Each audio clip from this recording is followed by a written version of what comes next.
नमस्कार साथियों, future classes YouTube channel पर आप सभी का स्वागत है। आज जो हम डिस्कशन करेंगे वो ऑफिसर एकेडमी के सर शशि शरण सर के द्वारा लिखित पुस्तक NCERT 360 डिग्री क्लास 6 to 12 इतिहास। तो इसी बुक से आज क्लास 11th का अध्याय 1 का डिस्कशन करेंगे। और जो भी साथी जो है कि class 7th 8th 9th 10th का क्लास नहीं देखे हैं वो प्ले लिस्ट में जा कर के देख सकते हैं। और जो भी साथी GK GS और करंट अफेयर्स का टेस्ट देना चाहते हैं वो सभी साथी टेलीग्राम ग्रुप से जुड़ जाइए। टेलीग्राम ग्रुप का लिंक कमेंट बॉक्स में मिलेगा। चलिए आज की कक्षा को प्रारंभ करते हैं। तो पहला क्वेश्चन में दिया हुआ है कि मेसोपोटामिया नाम यूनानी भाषा के किन दो शब्दों से मिलकर के बना है। तो किन दो शब्दों से मिलकर के बना है? तो मेसोस और पोटेमोस, यही दो शब्दों से मिलकर के बना है।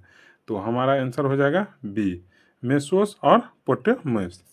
डिस्कशन में दिया गया है कि मेसोपोटामिया नाम यूनानी भाषा के दो शब्दों मेसोस यानी मध्य और पोटोमोस यानी नदी से मिलकर के बना है। इसीलिए मेसोपोटामिया शब्द दजला फरात नदियों के बीच की उपजाऊ धरती को इंगित करता है। यानी मेसोपोटामिया शब्द जो है कि किसको इंगित करता है? तो दजला फरात नदियों के बीच की उपजाऊ धरती को जो है इंगित करता है। अब नेक्स्ट क्वेश्चन है 2। इसमें कह रहा है कि मेसोपोटामिया की सभ्यता किसके लिए प्रसिद्ध है? तो किसके लिए प्रसिद्ध है? शहरी जीवन के लिए भी फेमस है। इसके बाद जो है कि समृद्ध जीवन के लिए भी प्रसिद्ध है और गणित और खगोल विद्या के लिए भी प्रसिद्ध है। तो इसीलिए हमारा आंसर हो जाएगा डी, उपर्युक्त में से सभी। कह रहा है शहरी जीवन की शुरुआत मेसोपोटामिया में हुई थी। फरात और दजला नदियों के बीच स्थित यह प्रदेश आजकल इराक गणराज्य का हिस्सा है। मेसोपोटामिया की सभ्यता अपनी संपन्नता, शहरी जीवन, विशाल एवं समृद्ध साहित्य, गणित और खगोल विद्या के लिए प्रसिद्ध है। अब नेक्स्ट क्वेश्चन है 3। इसमें कह रहा है कि मेसोपोटामिया का वर्तमान क्षेत्र किस गणराज्य का हिस्सा है? तो किस गणराज्य का हिस्सा है? तो इराक गणराज्य का जो है कि हिस्सा है। तो हमारा आंसर हो जाएगा ये। कह रहा है शहरी जीवन की शुरुआत मेसोपोटामिया में हुई थी। फरात और दजला नदियों के बीच स्थित यह प्रदेश आजकल इराक गणराज्य का हिस्सा है। मेसोपोटामिया की सभ्यता अपनी संपन्नता, शहरी जीवन, विशाल एवं समृद्ध साहित्य, गणित और खगोल विद्या के लिए प्रसिद्ध है। अब नेक्स्ट क्वेश्चन है 4। इसमें कह रहा है कि मेसोपोटामिया निम्नलिखित में से किन दो नदियों के बीच का उपजाऊ क्षेत्र था? तो किस दो नदियों के बीच का उपजाऊ क्षेत्र था? तो दजला और फरात नदी, दजला और फरात नदी। तो हमारा आंसर हो जाएगा सी। अब नेक्स्ट क्वेश्चन है 5। इसमें कह रहा है निम्न में से मेसोपोटामिया में पुरातात्विक खोजों की शुरुआत किस दशक में हुई थी? तो किस दशक में हुआ था? 1840 के दशक में हुआ था। तो हमारा आंसर हो जाएगा सी। नेक्स्ट क्वेश्चन है 6। इसमें कह रहा है निम्नलिखित कथनों पर विचार करें। विचार क्या करना है कि कौन सा कथन सही है। तो पहला कथन में दिया है कि मेसोपोटामिया की सभ्यता अपनी संपन्नता, शहरी जीवन, विशाल एवं समृद्ध साहित्य, गणित, खगोल विद्या के लिए प्रसिद्ध है। तो पहला कथन सही है। दूसरा कथन में दिया है कि इस सभ्यता दजला फरात नदियों के बीच की उपजाऊ धरती को अंकित करता है। ये भी सही है। मेसोपोटामिया यूरोपीय लोगों के लिए महत्वपूर्ण था क्योंकि बाइबिल के पहले भाग बाइबिल नंबर 1 में इसका संदर्भ दिया गया है। तो ये भी सही है। तो हमारा आंसर हो जाएगा, सॉरी ये गलत है। तो हमारा आंसर हो जाएगा ए। 1 और 2 जो है कथन सही है।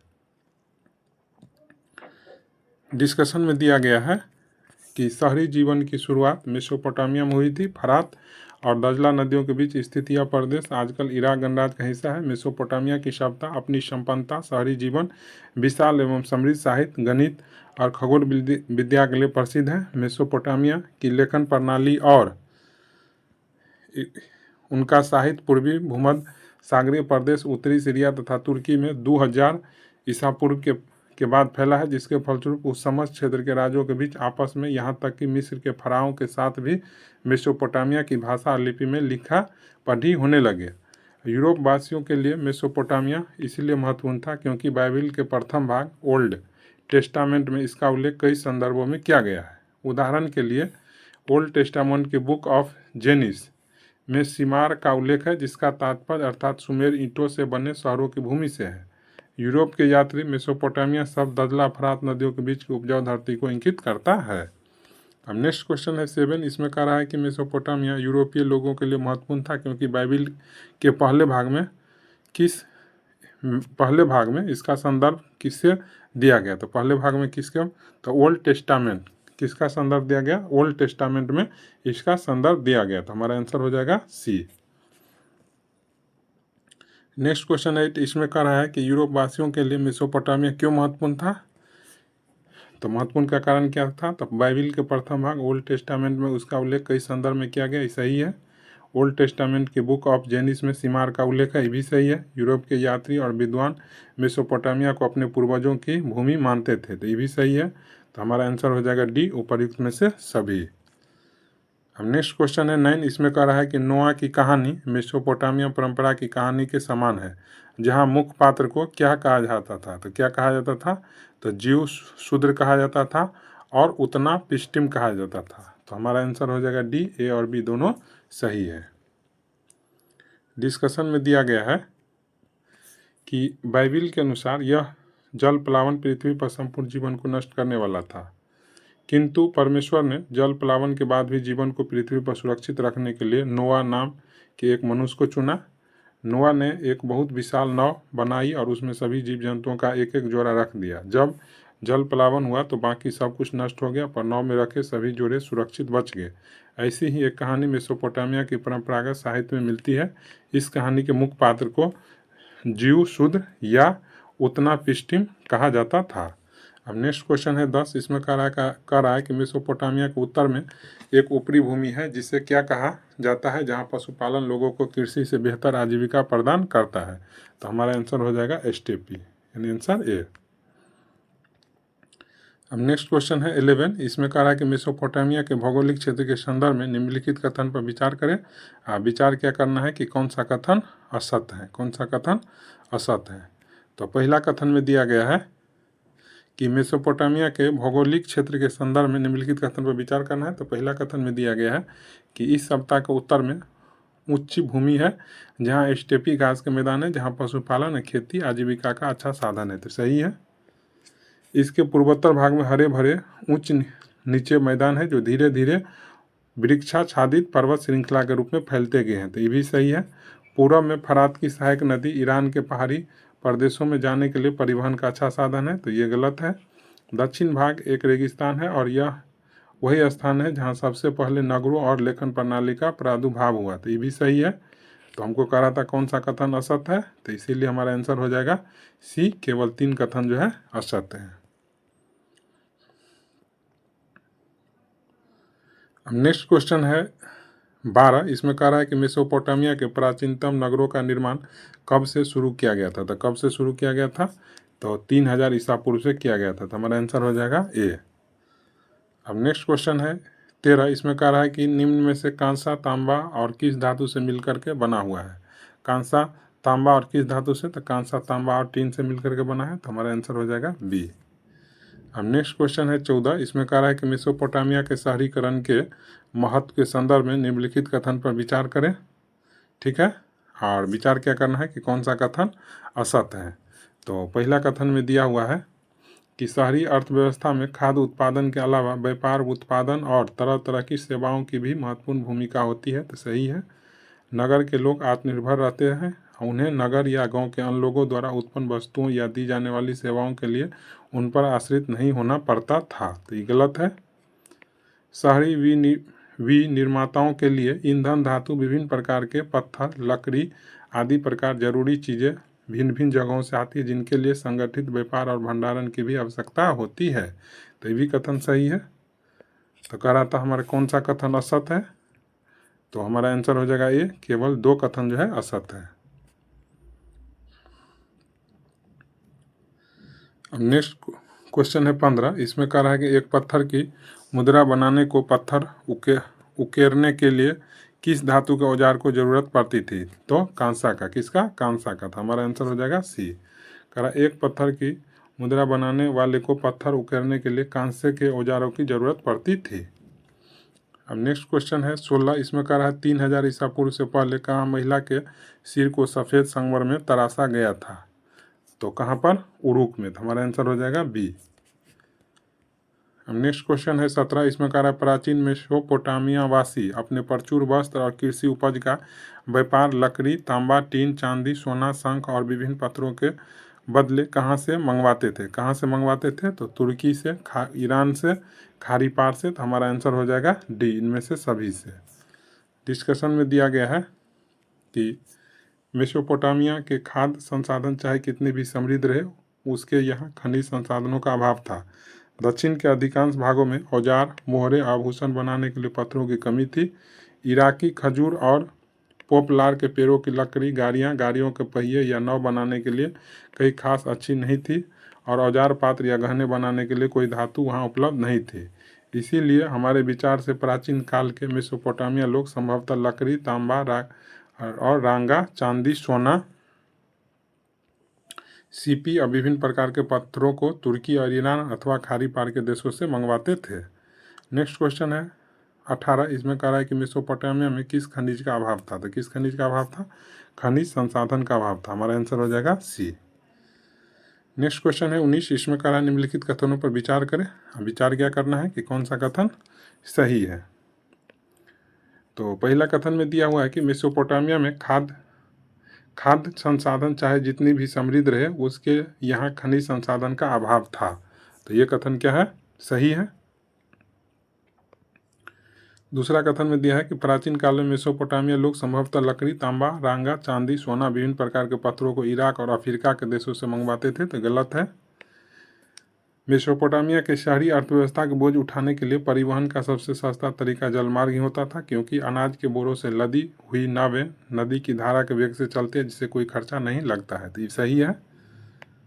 तो हमको करा था कौन सा कथन सही है? तो हमारा आंसर हो जाएगा ए, 1 और 3 कथन सही है। अब डिस्कशन में दिया गया है कि मेसोपोटामिया के खाद्य संसाधन चाहे जितनी भी समृद्ध रहे हो, उसके यहाँ खनिज संसाधनों का क्या था? अभाव था। दक्षिण के अधिकांश भागों में औजार, मोहरे और आभूषण बनाने के लिए पत्थरों की कमी थी। इराकी खजूर और पोपलार के पेड़ों की लकड़ी, गाड़ियों के नाव बनाने के लिए कोई अच्छा नहीं था, और औजार, पात्र या गहने बनाने के लिए कोई धातु उपलब्ध नहीं थी। इसीलिए हमारे विचारों से प्राचीन काल के मेसोपोटामिया लोग संभवतः लकड़ी, तांबा, रांगा, चांदी, सोना, सीपी और विभिन्न प्रकार के पत्थरों को तुर्की और ईरान अथवा खाड़ी के पार देशों से मंगवाते थे। अब नेक्स्ट क्वेश्चन है 20, इसमें कह रहा है कि मेसोपोटामिया में कौन सी नदी 20 मार्ग के लिए महत्वपूर्ण थी? तो कौन सी नदी? फरात नदी। तो हमारा आंसर हो जाएगा बी। नेक्स्ट क्वेश्चन है 21, इसमें कह रहा है निम्न में से पहली मेसोपोटामिया की पट्टिका कब लिखी गई? तो कब लिखा गया? 3200 ईस्वी में। तो हमारा आंसर हो जाएगा ए। नेक्स्ट क्वेश्चन है 22, इसमें कह रहा है मेसोपोटामिया के लोग किस पट्टिका पर लिखा करते थे? तो किस पट्टिका पर? तो मिट्टी पर। तो हमारा आंसर हो जाएगा सी। अब नेक्स्ट क्वेश्चन है 23, इसमें कह रहा है मेसोपोटामिया के लेखन कला के संदर्भ में निम्नलिखित कथन पर विचार करें। अब विचार क्या करना है कि कौन सा कथन जो है सही है, कौन सा कथन सही है। ठीक है। तो पहला कथन में दिया गया है कि मेसोपोटामिया के लोग मिट्टी की पट्टिकाओं पर लिखा करते थे। तो सही है। चिकनी मिट्टी को गीला करके ऐसे आकार की पट्टियाँ के रूप में देखकर सावधानी पूर्वक उनकी सतह को चिकना बना लेते थे, जिससे आसानी से हाथ से पकड़ा जा सके। तो ये भी सही है। मेसोपोटामिया के लेखन का इस्तेमाल हिसाब किताब रखने के लिए ही नहीं, बल्कि शब्दकोश बनाने, भूमि का हस्तांतरण को कानूनी मान्यता प्रदान करने में किया जाने लगा, जो देश के आम जनता के लिए बनाए गए थे। तो ये भी सही है। एक चिकनी मिट्टी की पट्टिका जो दोनों ओर इंकित लिपि में लिखी हुई है। तो ये गलत है।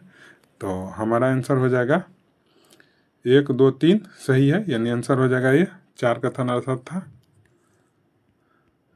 अब नेक्स्ट क्वेश्चन है 24, इसमें कह रहा है कि मेसोपोटामिया की सबसे पुरानी ज्ञात भाषा सुमेरियन का स्थान किस भाषा से लिया गया है? तो किस भाषा से लिया गया है? तो अक्कादी भाषा से। तो हमारा आंसर हो जाएगा सी। नेक्स्ट क्वेश्चन है 25, इसमें कह रहा है कि मेसोपोटामिया भूमि की पहली ज्ञात भाषा क्या थी? तो क्या भाषा था? तो सुमेरियन था। तो हमारा आंसर हो जाएगा बी। नेक्स्ट क्वेश्चन है 26, इसमें कह रहा है निम्नलिखित कथन पर विचार करें। अब विचार क्या करना है कि कौन सा कथन सही है। तो पहला कथन में दिया है कि शहरी जीवन, व्यापार और लेखन कला के बीच के संबंधों को उरुक के एक प्राचीन शासक एन मरकर के बारे में लिखे गए सुमेरियन महाकाव्यों से स्पष्ट किया गया। तो सही है। मेसोपोटामिया की परंपरागत कथाओं के अनुसार उरुक एक अत्यंत सुंदर शहर था जिसे अक्सर केवल शहर कह करके ही पुकारा जाता था, तो ये भी सही है। एनमरकर अपने शहर को सजाने के लिए लाजवर्द और अन्य बहुमूल्य रत्न को मांगने के लिए अपने दूत को मारी नाम के सुदूर देश के शासक के पास भेजा, तो ये गलत है। हमको कह रहा था कौन सा कथन सही है, तो 1 और 2 कथन सही है, इसीलिए हमारा आंसर हो जाएगा ए। नेक्स्ट क्वेश्चन है 27। इसमें कह रहा है शहरी जीवन, व्यापार और लेखन कला के बीच संबंधों को उरुक के किस शासक के बारे में एक सुमेरियन महाकाव्य में स्पष्ट किया गया, तो किस में, तो एनमरकर के द्वारा, तो हमारा आंसर हो जाएगा बी। नेक्स्ट क्वेश्चन है 28। इसमें कह रहा है कि एनमरकर अपने शहर को सजाने के लिए लाजवर्द और अन्य बहुमूल्य रत्न को मांगने के लिए अपने दूत कहाँ भेजा, तो कहाँ पर भेजा, तो अर्टटा में, तो हमारा आंसर हो जाएगा डी। अब नेक्स्ट क्वेश्चन है 29। इसमें कह रहा है निम्न में से उर शब्द किस देवता के लिए उपयोग किया जाता था, तो किस देवता के लिए, तो चंद्रदेव के लिए। किसके लिए, चंद्रदेव के लिए, तो हमारा आंसर हो जाएगा सी। अब नेक्स्ट क्वेश्चन है 30। इसमें कह रहा है निम्नलिखित में से कौन सा कथन जो है कि असत्य है, तो कह रहा है चंद्रदेव देवता जो प्रेम और युद्ध की देवी थी, तो ये गलत है। दूसरा कथन है देवता पूजा का केंद्र बिंदु होता था जो लोग देवी देवता के लिए अन्न, दही, मछली लाते थे, सही है। दक्षिण मेसोपोटामिया का सबसे ज्ञात मंदिर एक छोटा सा देवालय था जो कच्ची ईंटों का बना हुआ था, ये भी सही है। उर जो चंद्र देवता थे, भी सही है, तो हमारा आंसर हो जाएगा ए। नेक्स्ट क्वेश्चन है 31। इसमें कह रहा है कि दक्षिण मेसोपोटामिया के मंदिरों के संदर्भ में निम्नलिखित में से कौन सा कथन जो है कि सही है, फिर कह रहा है उपयुक्त में से कौन सा कथन जो है कि असत्य है, तो इसमें असत्य नहीं, कौन सा कथन जो है सही है, इसमें जो दिया हुआ है कि कौन सा कथन जो है असत्य है, तो यहाँ असत्य नहीं बल्कि जो है कि सत्य होगा, ठीक है। कौन सा कथन सत्य है, तो पहला कथन में दिया है कि यह मंदिर ईंटों से बनाए जाते थे, तो सही है। मंदिर के चारों ओर कई कमरे और खुले आंगन होते थे, ये भी सही है। मंदिर की बाहरी दीवार कुछ खास अंतरालों के बाद भीतर और बाहर की ओर मुड़ी होती थी, ये भी सही है। तो हमारा तीनों कथन सही है, तो हमारा आंसर हो जाएगा सी, ठीक है, हमारा आंसर हो जाएगा सी।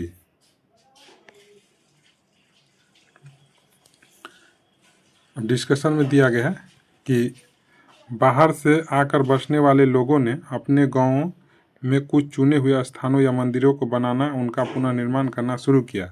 सबसे पहला ज्ञात मंदिर एक छोटा सा देवालय था जो कच्ची ईंटों का बना हुआ था।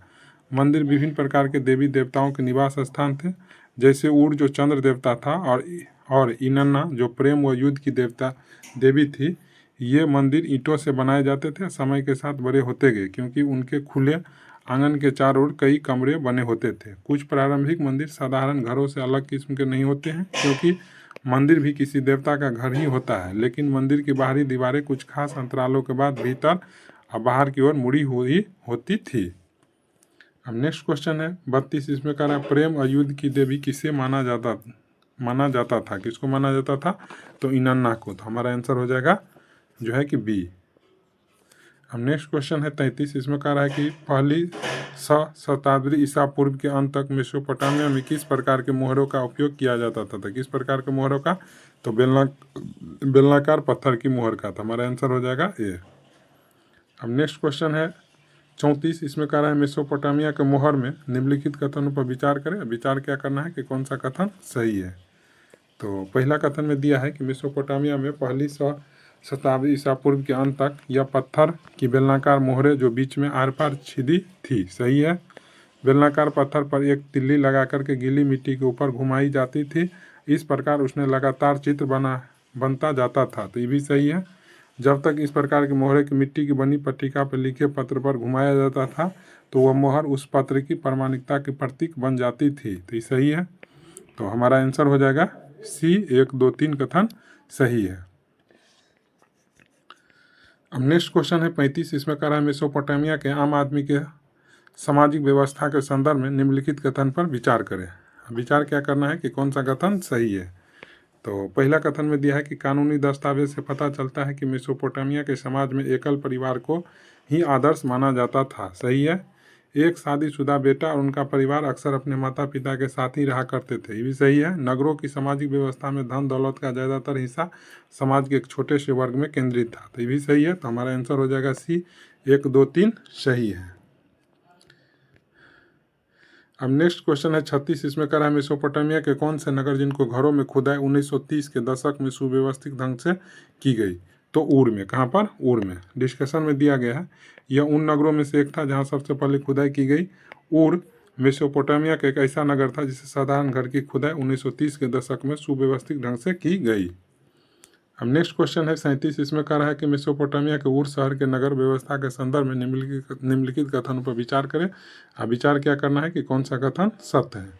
तो पहला कथन में दिया गया है कि टेढ़ी मेढ़ी व संकरी गलियां होती थी जिनके पहिए वाली गाड़ियां घरों तक नहीं पहुंच सकती थी, तो पहला कथन सही है। सुव्यवस्थित ढंग से नगर नियोजन की पद्धति होती थी, तो ये गलत है। घरों की छतों की ढलान भीतर की ओर होता था और वर्षों का पानी यानी वर्षा का पानी निकास नालियों के माध्यम से भीतरी आंगन में बने हौजों में ले जाया जाता था, तो ये सही है। शहर के लोग घर का सारा कूड़ा कचरा गलियों में डाल देते थे, जहां आने जाने वाले लोगों के पैरों के नीचे दबकर गलियों की सतह ऊंचे उठ जाती थी, तो ये कथन जो है कि गलत है, नहीं ये कथन सही है। तो हमारा आंसर हो जाएगा पहला जो है कि सही था, दूसरा जो है कि गलत था, तीसरा सही था, तो हमारा आंसर हो जाएगा सी, 1, 3, 4 सही है। 1, 3, 4 सही है। हम नेक्स्ट क्वेश्चन है 38, इसमें कह रहा है कि 2000 ईसा पूर्व में किस शहर मेसोपोटामिया की शाही राजधानी के रूप में विकसित हुआ, तो कौन सा शहर? तो मारी शहर, तो हमारा आंसर हो जाएगा बी। नेक्स्ट क्वेश्चन है 39, इसमें कह रहा है शाही राजधानी मारी नगर के संदर्भ में निम्नलिखित कथन पर विचार करें। अब विचार क्या करना है कि कौन सा कथन असत्य है, कौन सा कथन असत्य है। तो पहला कथन में दिया है कि मारी नगर दक्षिण के उस मैदानी भाग में स्थित है जहां खेती की पैदावार भरपूर होती थी, सही है।